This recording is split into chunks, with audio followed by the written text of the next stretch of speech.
Singapore से पटना लौटते ही Rajad supremo Lalu Yadav ने आरएसएस और भाजपा पर जोरदार हमला किया है। राजद अध्यक्ष ने कहा कि ये लोग जातीय जनगणना कैसे नहीं कराएंगे, इन लोगों को मजबूर कर देंगे।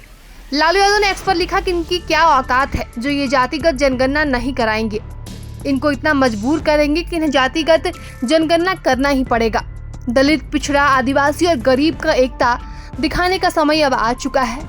वहीं लालू यादव की पत्नी राबड़ी देवी और बेटी मेसा भारती के साथ Lalu Yadav Singapore health checkup के लिए गए थे और पटना पहुंचते ही लालू यादव ने जातिगत गणना को लेकर सरकार को घेरने की कोशिश की है और उन्होंने कहा कि केंद्र की सरकार को जातिगत गणना कराने के लिए मजबूर कर देंगे।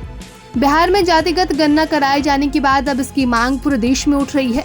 विपक्ष इसे मुद्दा बनाकर केंद्र सरकार को घेरने की कोशिश कर रही है और पूरे देश में जातिगत गणना कराने की मांग कर रहा है। वहीं सरकार के सहयोगी दल देश भर में जातीय गणना के पक्ष में है। हालांकि इस पर केंद्र सरकार की तरफ से कोई ठोस पहल नहीं की जा रही है और केंद्र की गठबंधन सरकार में शामिल जदयू, लोजपा, हम के अलावा अब आरएसएस ने भी देश भर में जातिगत गणना पर अपना मत रखा है।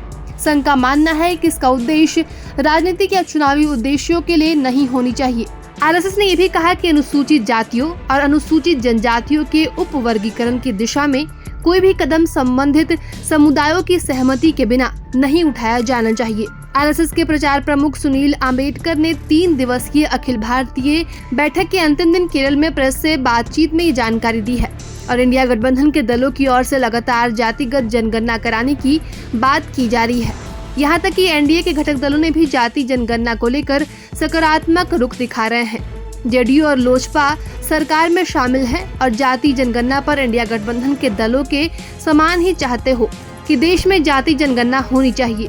भारतीय जनता पार्टी के तमाम नेताओं ने भी समय समय पर कहा है कि वो जाति जनगणना के पक्ष में है।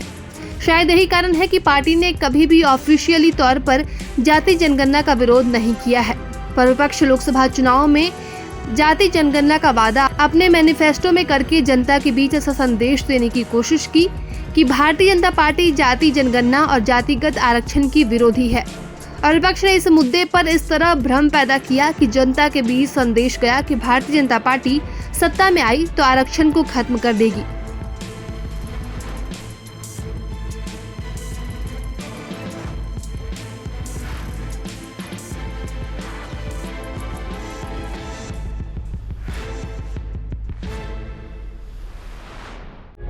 प्रभातखबर.com, विश्वास वही, रफ्तार नहीं।